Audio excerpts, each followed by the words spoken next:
ओम शांति। आज 11 जून 2023 की अव्यक्त रूप में चले हुए प्यारे बाबा की महावाक्य सार है। निश्चय बुद्धि की निशानियाँ, निश्चित विजय और सदा निश्चिंत स्थिति का अनुभव। आज सर्व बच्चों के रक्षक और शिक्षक बाप दादा अपनी सभी ब्राह्मण बच्चों के फाउंडेशन को देख रहे थे। ये तो सभी जानते हैं, ये तो सभी जानते हो कि वर्तमान श्रेष्ठ जीवन का फाउंडेशन निश्चय है। जितना निश्चय रूपी फाउंडेशन पक्का है, उतना ही आदि से अब तक सहज योगी निर्मल स्वभाव, शुभ भावना की वृत्ति और आत्मिक दृष्टि सदा नेचुरल रूप में अनुभव होती है। हर समय चलन और चेहरे से उनकी झलक अनुभव होती है, क्योंकि ब्राह्मण जीवन में सिर्फ जानना नहीं है कि ये जानना नहीं है कि मैं ये हूँ और बाप ये हैं, लेकिन जानने का अर्थ है जो जानते हैं वो मानना व और चलना। बाप दादा देख रहे थे कि जो भी बच्चे अपने को ब्राह्मण कहलाते हैं वो सभी ये फलक से कहते हैं कि हम निश्चय बुद्धि हैं। तो बाप दादा सभी निश्चय बुद्धि बच्चों से पूछते हैं, जब आप सभी कहते हो कि हम निश्चय बुद्धि विजयी हैं, तो कभी विजयी कभी हार क्यों होती है? जब कभी कभी थोड़ी हलचल होती है तो क्या उस समय निश्चय खत्म हो जाता है? जब निश्चय बुद्धि सदा हो तो विजयी सदा हो कि बीच बीच में घुटका और झुटका होता है? निश्चय का फाउंडेशन चारों ओर से मजबूत है या चारों ओर के बजाय कभी एक और कभी दो और ढीले हो जाते हैं? कोई भी चीज़ को मजबूत किया जाता है तो चारों ओर से टाइट किया जाता है ना। अगर एक साइड भी थोड़ा सा हलचल वाला हो तो हिलेगा ना। तो चारों प्रकार का निश्चय अर्थात बाप में, आप में, ड्रामा में और ब्राह्मण परिवार में निश्चय, ये चार ही तरफ के निश्चय को जानना नहीं लेकिन मानकर चलना। अगर जानते हैं लेकिन चलते नहीं हैं तो विजय डगमग होती है। जिस समय विजय हलचल में आती है तो चेक करना कि चारों तरफ से कौन सा तरफ हलचल में है। बाप दादा देखते हैं कोई बच्चे को बाप में पूरा निश्चय है, इसमें पास है, लेकिन अपने आप में जो निश्चय चाहिए उसमें अंतर पड़ जाता है। जानते भी हैं, कहते भी हैं कि मैं ये हूँ, लेकिन जो जानते हैं, मानते हैं, वो स्वरूप में, चलन में, कर्म में हो, इसमें ही अंतर पड़ जाता है। एक तरफ सोचते हैं कि मैं मास्टर सर्वशक्तिवान हूँ, विश्व कल्याणकारी हूँ, दूसरी तरफ छोटी सी परिस्थिति पर विजय नहीं प्राप्त कर सकते।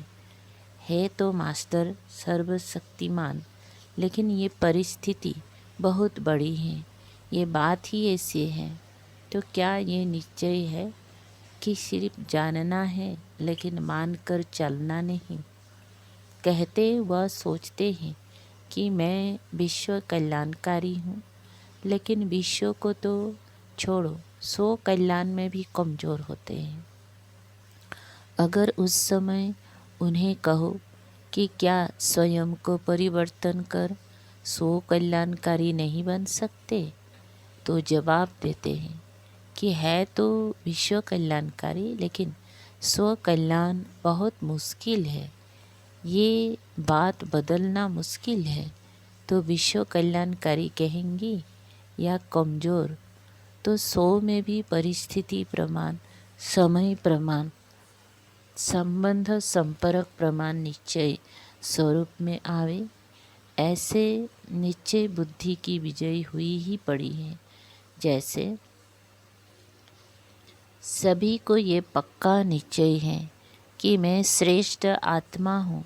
इसके लिए कोई दुनिया के वैज्ञानिक भी आपको हिलाने की कोशिश करे कि आत्मा नहीं शरीर हो, तो मानेंगी नहीं और ही उसको मनाएंगे।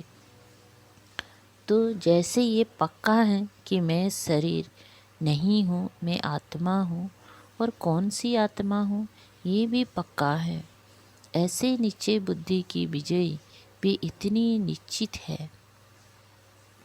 हार असंभव है और विजय निश्चित है, और यह भी निश्चित है कि बातें भी अंत तक आनी है, लेकिन उसमें विजयी बनने के लिए एक ही समय पर चारों ही तरफ का निश्चय पक्का चाहिए। 3 में निश्चय और 1 में नहीं है तो विजय निश्चित नहीं है, लेकिन मेहनत से विजय होगी। निश्चित विजय वाले को मेहनत नहीं करनी पड़ेगी। कोई बार कोई कहते हैं बाप दादा तो बहुत अच्छा है, वो तो पक्का है कि बाप है और हम बच्चे हैं, हमारा बाप से ही संबंध है।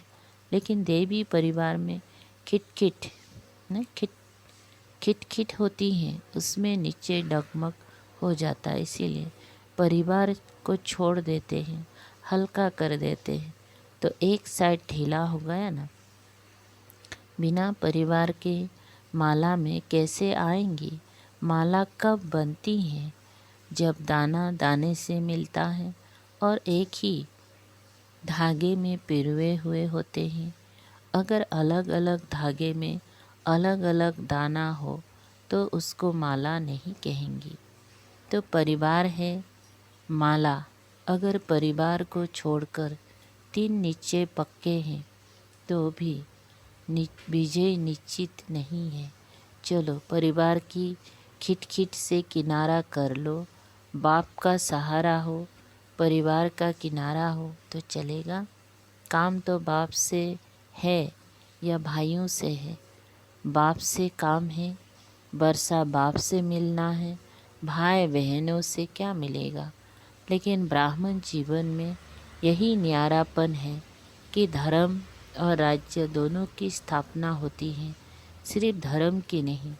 और धर्म पिताएं सिर्फ धर्म की स्थापना करते हैं। बाप की विशेषता है धर्म और राज्य की स्थापना करना। तो राज्य में एक राजा क्या करेगा? बहुत अच्छा तख्त भी हो, ताज भी हो, क्या करेगा? राजधानी भी चाहिए ना। तो राजधानी अर्थात ब्राह्मण परिवार, सो राज परिवार। इसीलिए ब्राह्मण परिवार में हर परिस्थिति में निश्चय बुद्धि, तब राज्य भाग्य में भी सदा राज्य अधिकारी होंगे। तो ऐसे नहीं समझना, कोई बात नहीं, परिवार से नहीं बनती है, बाप से तो बनती है। ड्रामा अगर भूल जाता है तो बाप तो याद रहता ही है, लेकिन कोई भी कमजोरी एक ही समय पर होती है। स्वस्थिति अर्थात स्व निश्चय भी अगर कमज़ोर होता है तो विजय निश्चित के बजाय हलचल में आ जाती है। तो बाप दादा नीचे के फाउंडेशन को चेक कर रहे थे। क्या देखा? सदा 4 ही प्रकार का निश्चय एक समय पर साथ नहीं रहता, कभी रहता कभी हिलता। इसीलिए सदा विजय का अनुभव नहीं कर पाते हैं। फिर सोचते हैं होना तो ये चाहिए, लेकिन पता नहीं क्यों नहीं हुआ।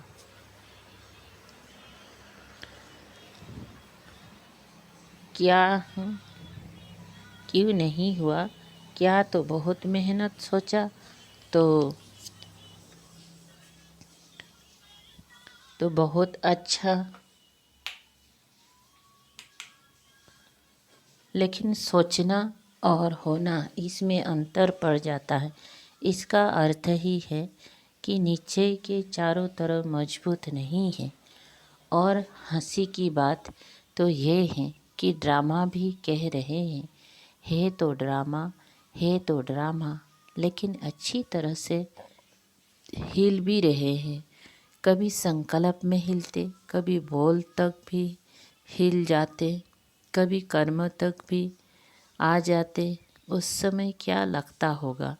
दृश्य सामने लाओ, ड्रामा ड्रामा भी कह रहे हैं और हिल डुल भी रहे हैं, लेकिन नीचे बुद्धि की निशानी है निश्चित विजय। अगर विधि ठीक है तो सिद्धि प्राप्त ना हो, ये हो नहीं सकता। तो जब भी कोई भी कार्य में विजय प्राप्त नहीं होती है तो समझ लो कि निश्चय की कमी है। चारों ओर चेक करो, एक और नहीं।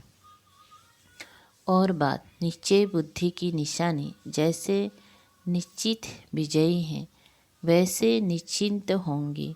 कोई भी व्यर्थ चिंतन आ ही नहीं सकता, सिवाय शुभ चिंतन के व्यर्थ का नाम निशान नहीं होगा। ऐसे नहीं व्यर्थ आया भगाया, निश्चय बुद्धि के आगे व्यर्थ आ नहीं सकता। क्योंकि क्यों, क्या और कैसे ये व्यर्थ होता है। जब ड्रामा के राज को जानते हैं, आदि मध्य अंत को जानने वाले हैं, तो जो ड्रामा के आदि मध्य अंत को जानने वाले हैं वह छोटी सी बात के आदि मध्य अंत को नहीं जान सकते। ना जानने के कारण क्यों, क्या, कैसे, ऐसे ये व्यर्थ संकल्प चलते हैं। अगर ड्रामा में अटल निश्चय है, नॉलेजफुल भी हैं, पावरफुल भी हैं, तो व्यर्थ संकल्प हिलाने की हिम्मत भी नहीं रख सकते। परंतु जब हिलते हैं तो सोचते हैं पता नहीं क्या हो गया, तो बाप दादा हंसते हैं कि ड्रामा के आदि मध्य अंत को जान लिया, अपनी 84 जन्म को जान लिया और एक बात को नहीं जानते। बड़े होशियार हो, होशियारी दिखाते हो ना। समय प्रति समय कल्प वृक्ष के सभी पत्तों को जानते हो कि नहीं? सभी वृक्ष के फाउंडेशन में बैठे हो या 7-8 बैठे हैं? तो जड़ में बैठे हुए वृक्ष को जानते हो, पत्ते पत्ते को जानते हो, और ये पत्ता नहीं कैसे?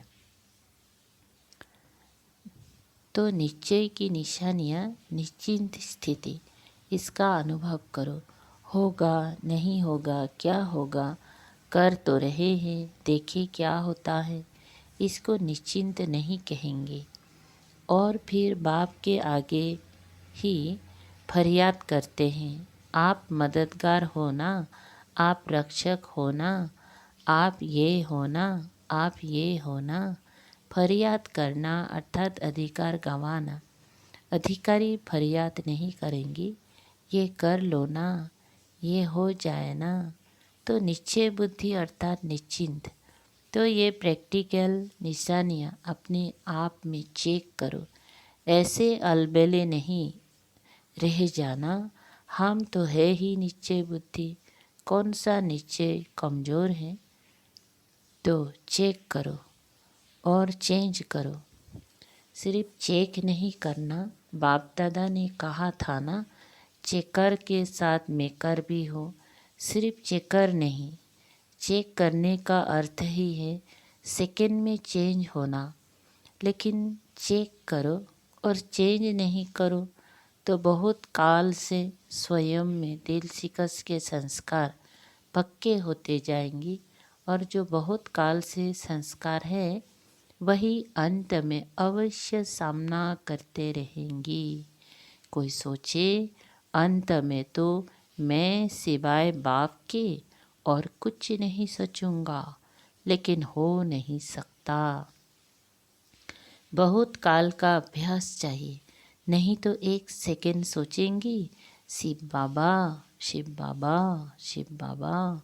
और दूसरे सेकंड माया कहेगी नहीं, तुम्हारे में शक्ति नहीं है, तुम हो ही कमज़ोर। तो युद्ध चलती रहेगी। यदि निश्चिंत नहीं होंगी तो ब्राह्मण जीवन के अंत काल का जो लक्ष्य वर्णन करते हो वो सहज कैसे होगा। और अगर अंत तक यह व्यर्थ संकल्प होंगे तो वही भूतों के यमदूतों के रूप में आएंगे। और कोई यमदूत नहीं आते हैं। ये व्यर्थ संकल्प, अपनी कमजोरियाँ यही यमदूत के रूप में आते हैं। यमदूत क्या करते हैं? डराते हैं और दूसरे के लिए कहेंगे विमान में जाएंगी, अर्थात उड़ती कला से पार हो जाएंगी। कोई विमान आदि नहीं है, लेकिन उड़ती कला का अनुभव है। इसीलिए पहले से ही चेक करके चेंज करो। कब तक करेंगे? बाप दादा को खुश तो कर देते हैं, करेंगी, प्रतिज्ञा भी लिख देते हैं, लेकिन वो कागज़ तक रहती हैं या जीवन तक। अच्छा, आज मधुबन निवासियों का भी टार्न है। मधुबन वालों से तो विशेष बाप दादा का स्नेह है, सबसे है, लेकिन फिर भी थोड़ा सा विशेष मधुबन निवासियों से है, क्योंकि निमित्त हैं। फिर भी देखो, आप आते हैं, खातिरी तो ठीक करते हैं ना। मधुबन वाले खातिरी करने में पास है ना। मेहमान निवाजी करना ही महानता है। जिसको मेहमान निवाजी करना आता है वो महान हो ही जाता है। सिर्फ खाने पीने से नहीं, लेकिन दिल के स्नेह की मेहमान निवाजी वो सबसे श्रेष्ठ है। चाहे पिकनिक कितनी भी करा लो, लेकिन दिल का स्नेह नहीं मिला तो कहेंगे कुछ नहीं मिला। तो मधुबन वाले दिल के स्नेह सहित मेहमान निवाजी करते हैं। करते हो ना कि कोई नीचे ऊपर करेंगे तो कहेंगे बाप दादा ने ऐसी ही कहा। ऐसे नहीं करना। स्नेह के सागर के बच्चे होना। कब तक स्नेह देंगे? नहीं, गागर के बच्चे नहीं, सागर के बच्चे बेहद। सबके पास स्नेह का स्टॉक है ना। माताओं के पास भी है, कुमारियों के पास भी है, पांडवों के पास भी है। सागर है या थोड़ा है तो कभी क्रोध तो नहीं करते होंगे ना। जब स्नेह के सागर है तो क्रोध कहाँ से आया? किसके संस्कारों को जानकर सेटिस्फाई करते हो ना। चाहे वो रॉन्ग है, लेकिन आप तो नॉलेजफुल हो ना। आप तो जानते हो ना कि ये क्या है, लेकिन उस समय क्या कहते हैं, इसने ऐसे किया ना, इसीलिए हमने भी किया। रॉन्ग से रॉन्ग हो गया तो क्या कमाल की। उसने रॉन्ग किया और आपने उसका रिस्पॉन्ड भी रॉन्ग ही दिया। कोई कहते हैं ना, क्रोध एक बारी करते हैं तो कुछ नहीं होता, बार बार करता रहता है। तो जानते हो कि जिसका स्वभाव ही क्रोध का है तो वो क्रोध नहीं करेगा तो क्या करेगा? उसका काम है क्रोध करना। आपका काम है स्नेह देना या क्रोध करना। वो 10 बारी करे तो आप एक बारी तो जवाब देंगे ना। नहीं देंगे तो वो 20 बारी करेगा, फिर क्या करेंगे? तो इतनी सहन शक्ति है। या उसने 10 किया, आपने आधा किया, कोई हर्जा नहीं। उसने झूठ बोला, आपने क्रोध किया, तो क्या ठीक हुआ? फिर बड़े बहादुरी से कहते झूठ बोला ना, इसीलिए क्रोध आ गया। लेकिन झूठ बोलना तो अच्छा नहीं लगा और क्रोध करना अच्छा है। तो स्नेह के सागर के मास्टर, स्नेह के सागर के नैन चैन वृत्ति दृष्टि में जरा भी और कोई भाव नहीं आ सकता। यदि थोड़ा थोड़ा जोश आ गया तो क्या उसको स्नेह का सागर कहेंगी?